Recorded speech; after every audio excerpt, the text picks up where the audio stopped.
Hello दोस्तों, YouTube channel subscribe कर लें, क्लिक बेल आइकन को प्रेस कर दें ताकि नोटिफिकेशन मिलते रहे जीआईबी और बैंक प्रमोशन के संबंध से।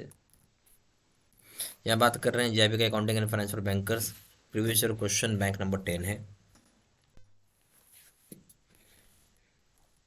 यहाँ एक छोटा अनाउंसमेंट करना, क्वेश्चन स्टार्ट करने से पहले यहाँ पे हमारे पास दो प्रकार की कोर्सेज है, दोनों के दोनों ही आपको मिल जाएंगे, शॉर्ट टर्म भी और इंडिया वीडियो भी। शॉर्ट टर्म का सबसे बड़ा खासियत है कि आप महज 16 घंटा के अंदर अंदर आप एक पेपर कंप्लीट कर पाएंगे।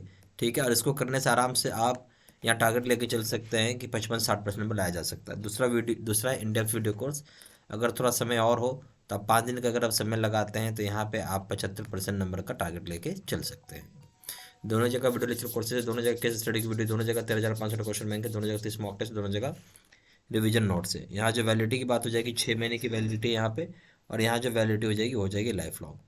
प्रिंसिपल करेंगे दाम 800 रुपये, दाम 1200 रुपये। अकाउंटिंग करेंगे दाम 1000 रुपये, दाम 1500 रुपये। लीगल करेंगे दाम 800 रुपये, दाम 1200 रुपये। कॉमो पे करेंगे दाम 2000 रुपये, दाम है 3000 रुपये। अब आइए पहले सवाल के ऊपर। अब यहाँ बोलता है कि double entry book keeping was started by. Double entry book keeping किसने स्टार्ट किया था, ये सवाल है। ए ऑप्शन है F Y Taylor, B option है हेनरी फ्योल, सी ऑप्शन है लुकास पैसिलोई, डी ऑप्शन है एडम स्मिथ। तो जो double entry book keeping system है बेसिकली लुकास पैसिलोई ने चालू किया था। सी ऑप्शन, ये पहले आदमी जिन्होंने स्टार्ट किया था। ठीक है। Question number 2, the holding period of bond for which interest rate risk disappears. अब समझिए, ये बोलता है क्या होल्डिंग पीरियड होना चाहिए बॉन्ड का जहाँ पे इंटरेस्ट रेट रिस्क जो होता है वो खत्म ही हो जाता है, यानी डिसअपियर हो जाता है। ए ऑप्शन है yield to maturity, B option duration of the bond, C option maturity period of the bond, D option redemption period of the bond. सही ऑप्शन क्या हो जाएगा? जो होल्डिंग पीरियड होता है बॉन्ड का जहाँ पे इंटरेस्ट रेट रिस्क डिसअपियर हो जाता है वो हो जाएगा यहाँ पे ड्यूरेशन ऑफ द बॉन्ड में। कहाँ पे डिसअपियर हो जाता है? ड्यूरेशन ऑफ द बॉन्ड में डिसअपियर हो जाएगा। ठीक है, B option. Question number 3, the rate of return earned on a bond when purchased at its current price when coupon interest is received is called. बहुत ही नहीं, बहुत ही प्लेन क्वेश्चन है, इसको बहुत अच्छे से जवाब दिया जा सकता है। बोलते हैं रेट ऑफ इंटरेस्ट जो आप अर्न कर रहे हो किसी भी बॉन्ड के ऊपर जब खरीदा होगा उसकी करंट प्राइस पे, जहाँ पे कूपन इंटरेस्ट आपको रिसीव्ड हुआ होगा, उस चीज़ को हम क्या बोलेंगे? ए ऑप्शन है रेट ऑफ रिटर्न बोलेंगे, बी ऑप्शन है current yield of the bond बोलेंगे, सी ऑप्शन है इल्ड टू मैच्योरिटी बोलेंगे, डी ऑप्शन है एनी ऑफ द अबव बोलेंगे। तो यहाँ पे बहुत सारे लोग क्या कर देंगे, इसको मार्क कर देंगे रेट ऑफ रिटर्न को, जबकि ये आंसर सही नहीं है। आंसर क्या हो जाएगा? करंट इल्ड, क्योंकि यहाँ के क्या बात हो रही है आपकी? वेन परचेज शब्द को ध्यान से सुनिएगा, जब खरीदा होगा तब की बात हो रही है, तो इसलिए करंट इल्ड हो जाएगा बॉन्ड का, ये सही ऑप्शन हो जाएगा B. Question number 4, which of the following accounts is called valuation account और कॉन्ट्रा अकाउंट। इनमें से कौन सा ऐसा अकाउंट है जिसको हम बोलेंगे कि वैल्यूएशन अकाउंट है, या फिर आप बोल सकते हो यहाँ पे एक तरीके का कॉन्ट्रा अकाउंट है। ठीक है, तो यहाँ क्या सवाल है, इनमें से कौन सा ऐसा अकाउंट है जहाँ पे बोलेंगे वैल्यूएशन अकाउंट है फिर कॉन्ट्रा अकाउंट है? ए ऑप्शन है provision for depreciation account, B option है provision for doubtful debts account, C option है stock reserve account, D option है reserves and surpluses account. A option A to D all, B option A B and C only, C option A C and D only, D option है B C and D only. सही option क्या हो जाएगा वो बताना होगा आपको। इस केस में जब हम बात कर रहे हैं कि इसमें से कौन सा जो है अकाउंट वैल्यूएशन अकाउंट और कॉन्ट्रा अकाउंट के संबंध से बात किया जा रहा है, ए ऑप्शन क्या हो जा रहा है? Provision for depreciation account. ठीक है, तो ये भी हो, ये सही है, ये होगा आपका provision for depreciation account. B option है प्रोविजन फॉर डाउटफुल डेप्ट अकाउंट, ये भी हो जाएगा। सी जो ऑप्शन है स्टॉक रिजर्व अकाउंट, ये भी हो जाएगा वैल्यूएशन अकाउंट में। रिजर्व एंड सरप्लसेस अकाउंट नहीं आता है, ये नहीं आता। ए ऑप्शन हो जाएगा A to D all, B option A B and C only, C option A C and D only, D option B C and D only. सही ऑप्शन हो जाएगा यहाँ पे आपका बी। क्वेश्चन नंबर 5 में ये, when the accounting standards are not followed by a business. बोलता है जहाँ पे अकाउंटिंग स्टैंडर्ड्स जो है जो फॉलो नहीं की जाती है किसी बिजनेस के द्वारा, जहाँ पर अकाउंटिंग स्टैंडर्ड्स जो फॉलो नहीं की जाती किसी बिजनेस के द्वारा।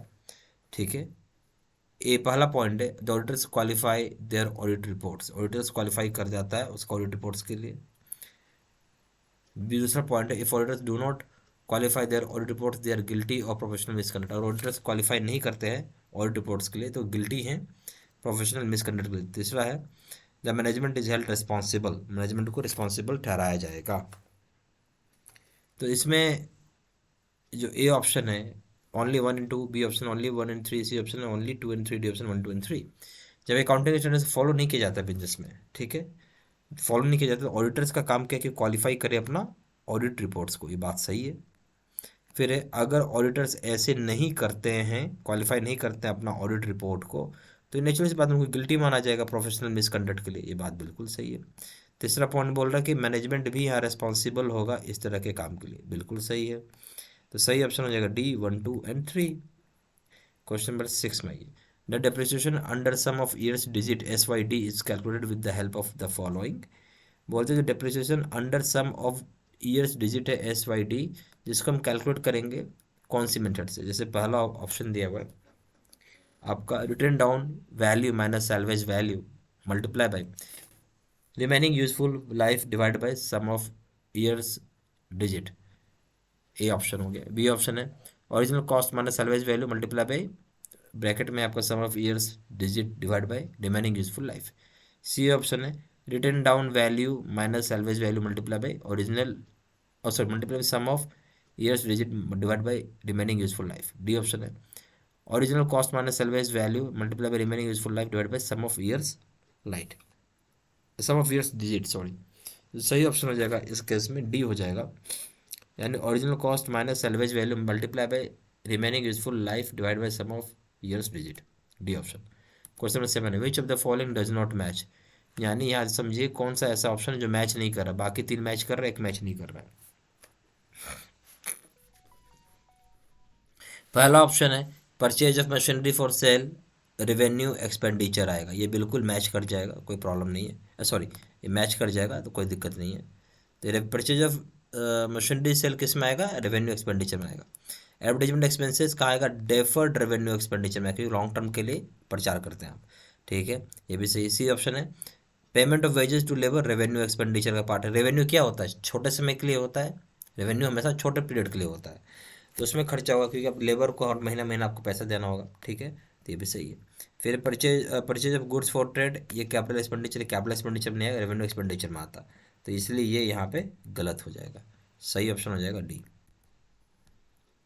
क्वेश्चन नंबर 7 8 में ये which of the following statement best explains the relationship between journal and ledger, या कौन सा स्टेटमेंट है जो बेस्ट एक्सप्लेन कर रहा है, क्या एक्सप्लेन कर रहा है रिलेशनशिप के बीच में, किसके बीच में बात हो रही है रिलेशनशिप, एक जर्नल और एक लेजर के बीच में बताया जा रहा है। ए ऑप्शन है first recording in general then posting to a ledger completes double entry of the transaction, ठीक है। दूसरा पॉइंट है journal is the first book of original entry as the ledger is book.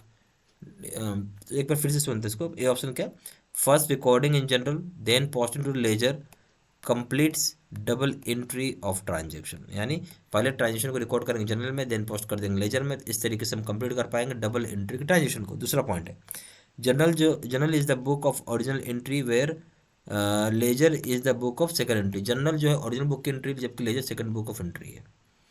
तीसरा point है journal is the book of analytical record and ledger is the book of chronological record.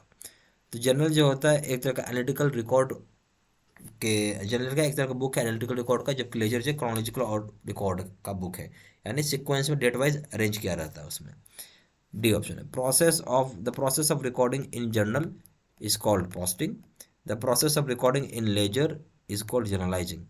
तो basically क्या जो process होता है record करने का journal हम उसको बोलते हैं पोस्टिंग, और जो प्रोसेस हम रिकॉर्ड करते हैं लेजर में रिकॉर्ड करने का उसको बोलते हैं जर्नलाइजिंग।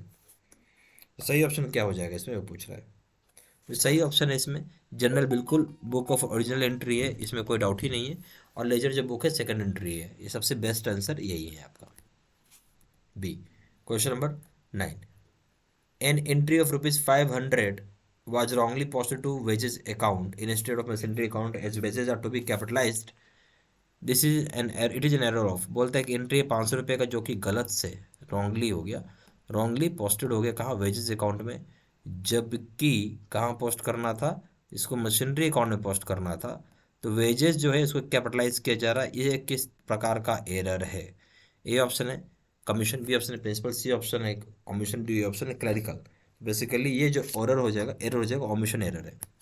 क्या ओमिशन है कि एंट्री 500 रुपये का आपने गलत पोस्ट कर दिया वेजेस अकाउंट में, जबकि पोस्ट करना था मशीनरी अकाउंट में। ये एक तरह का जो एरर है इसको हम बोलेंगे omission. C question number 10, overdraft as per cash book means. अब एक शब्द है यहाँ ओवरड्राफ्ट आ रहा है कैश बुक के हिसाब से, इसका मतलब क्या हो गया। ए ऑप्शन है credit balances in the cash book, credit balance जो होगा कैश बुक में। बी ऑप्शन है credit balance in the bank column of cash book, credit balance जो बैंक कॉलम के कैश बुक में। सी ऑप्शन है नाइदर ऑफ द टू, इनमें से कोई भी बात सही नहीं है। डी ऑप्शन हो जाएगा बोथ ऑफ द टू, दोनों ही बात सही है। तो ओवरड्राफ्ट जो है इस पर कैश बुक के हिसाब से जो यहाँ बहुत बताया गया है वो हो जाएगा ए ऑप्शन हो जाएगा credit balance in the cash book. बोलेंगे क्या बोलेंगे, credit balance in the cash book, A option है। यहाँ पे हमारे पास दो तरह के कोर्सेज है, एक short term plus in depth theory, दोनों के दोनों ही मिल जाएंगे आपको। शॉर्ट टर्म कोर्सेज बहुत ही इफेक्टिव है, आप पूरा कोर्स आराम से 16 घंटा में कर सकते हैं पर पेपर, ठीक है। और इसको करके आप आराम से 55-60% नंबर ला सकते हैं। इन डेप्थ वीडियो उनके लिए बहुत फ्रूटफुल है जो थोड़ा समय दे के पढ़ना चाहते हैं। तो 5 दिन का अगर आप समय देंगे तो कोर्स कंप्लीट हो पाता है, और इसको करने से आराम से 75% नंबर आप ला पाएंगे।